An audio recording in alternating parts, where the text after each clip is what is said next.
Looks to me like what happened is in February, you said, I'm going to be honest with the American people. I'm going to give it to them straight. Vaccination of teachers is not a prerequisite for safely opening schools, and the Biden administration hung you out to dry. They said, nope, she ain't talking for us.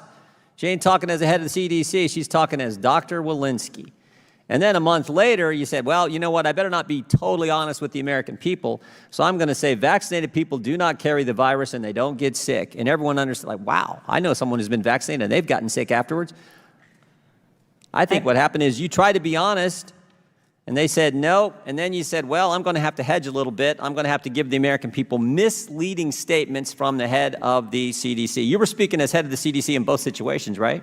I have said I've been speaking as the head of the CDC. All the time? Yeah. Well, it'd have been nice if you'd have just been honest and straightforward with the American people every single time throughout this virus. With that, I had never heard of the Great Replacement Theory until USA Today wrote a story on it. And it's amazing that a congresswoman can impugn somebody's character without even allowing them to answer.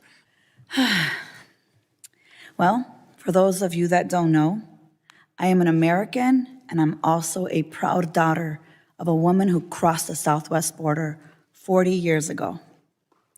And I have to tell you that I've been sitting here with a little scorecard of the number of things that I've heard that almost directly say that my mother and asylum seekers are less than human.